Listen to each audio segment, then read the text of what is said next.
Hi, this is Michael King, and today we're going to talk about Bitcoin, blockchain, and cryptocurrencies. So what is Bitcoin?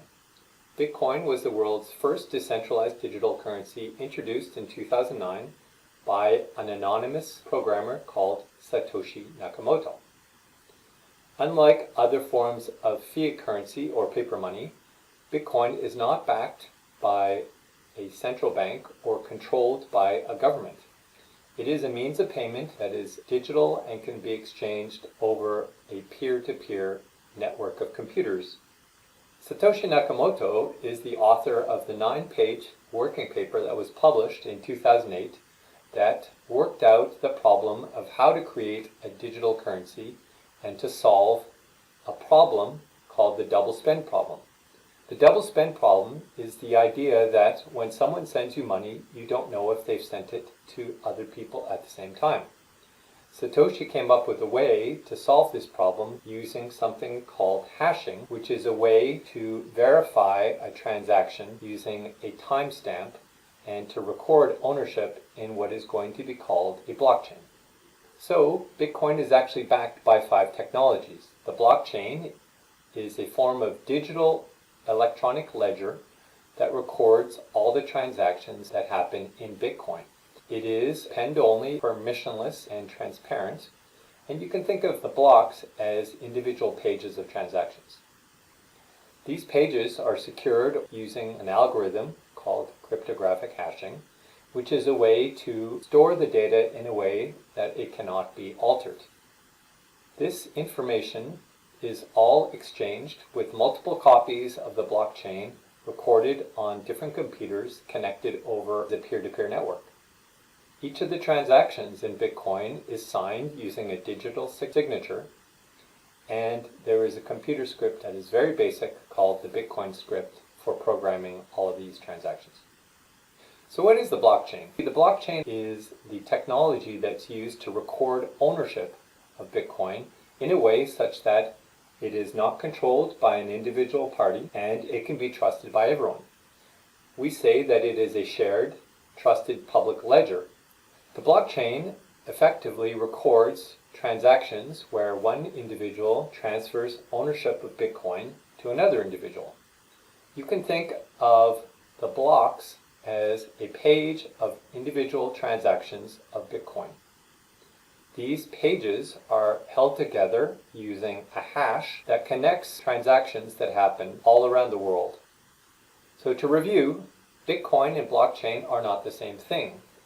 Bitcoin is a digital currency. Blockchain is the electronic digital ledger that records Bitcoin. Blockchain has become a generic term because a blockchain can be used to record any asset.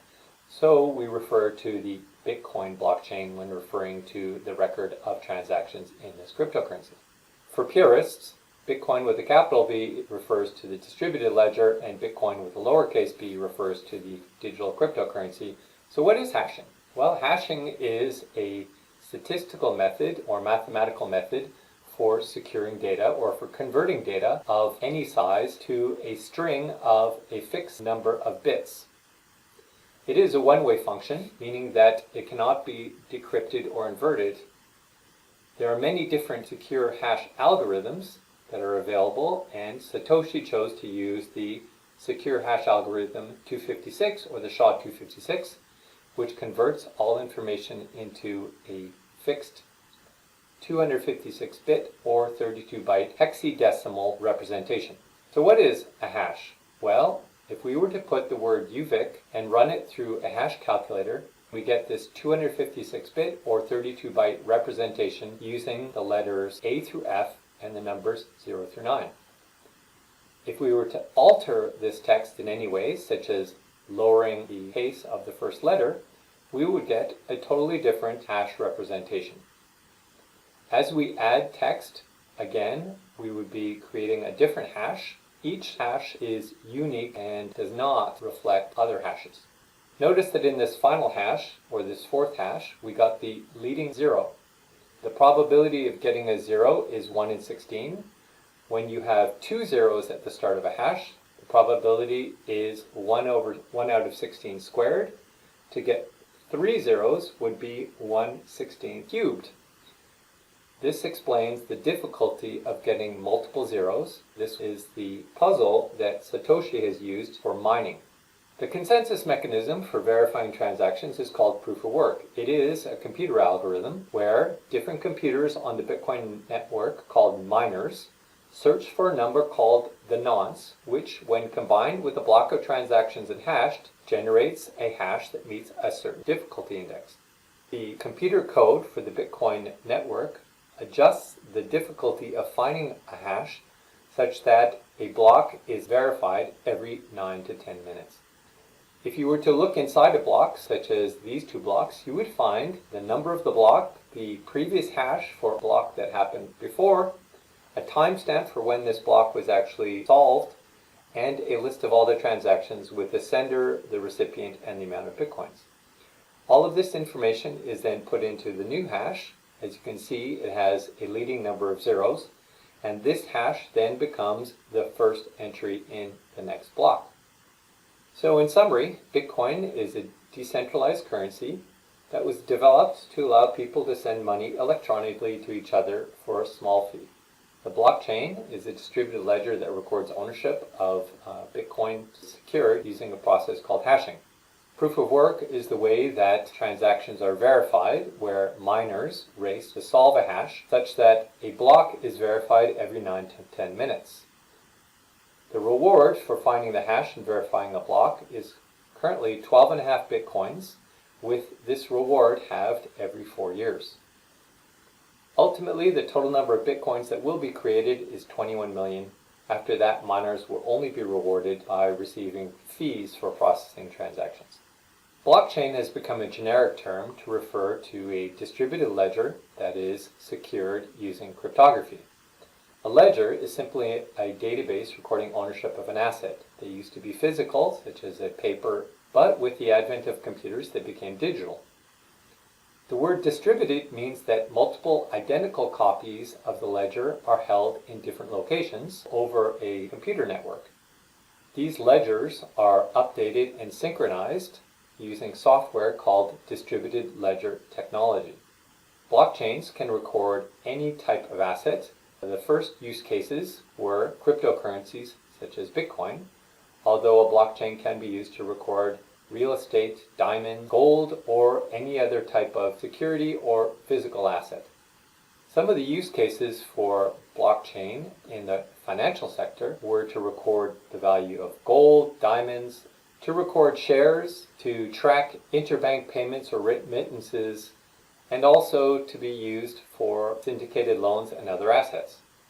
There have been many other potential use cases for blockchain outside of financial services, such as tracking the provenance of food, or to record trade finance, health records, or even digital identity. While there was a lot of hope put in blockchain when it was first developed in 2009 and became prominent in 2012, the reality is that it's been a very slow process to develop working blockchains for businesses. While many businesses see a compelling business case for developing the blockchain, the actual production cases of blockchain have been very limited. Many people have experienced blockchain fatigue, believing that this technology has been overhyped. So what is a cryptocurrency? Well, Bitcoin was the first example of a cryptocurrency, but soon after, there were many other cryptocurrencies that were developed, such as Ethereum, XRP from Ripple, and Tether. As of August 2020, there were more than 6,000 cryptocurrencies that could be traded on more than 24,000 electronic markets. The market cap of these currencies was quite volatile. At this point, it was 350 billion, with an average daily turnover of roughly 100 billion, of which 61% of this volume was in Bitcoin.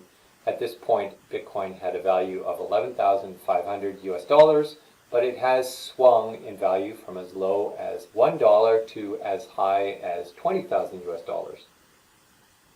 The reason there are so many cryptocurrencies is the original code that was created by Satoshi was posted on GitHub, and anyone who understood coding could download this code, alter it, and create their own cryptocurrency.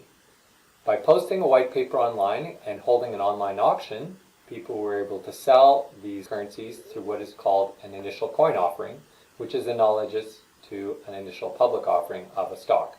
The name given to all of these alternatives to Bitcoin is altcoins, and as you can see, there have been many sold through initial coin offerings where coins were pre-mined and sold to the public. One of the most popular forms of cryptocurrencies is Ether, which is the creation of Vitalik Buterin. Ether is the cryptocurrency that is used to run software applications on the Ethereum network, where the Ethereum network is an open source platform designed by Buterin to run decentralized applications on the internet. These applications are actually written in code on the Ethereum blockchain using the programming language Solidity, such that they can be run and operate without interference and without being altered. Buterin's Ethereum network provides a way for people to run these networks, but there is a cost in the form of gas, where the amount of gas that is required to run a program on these servers is related to the amount of computational resources required. You can only pay for gas using Ether, which currently is being mined, but in future will be made available through proof of stake. One of the innovations possible on the Ethereum network is to write smart contracts. A smart contract is basically computer code that executes a series of transactions when some pre-specified event occurs. It takes the form of if X happens, then Y. For example, the delivery of a product would lead to the transfer of payment electronically and automatically. Automating transactions in this way without human interference is a way to reduce cost and to speed up execution.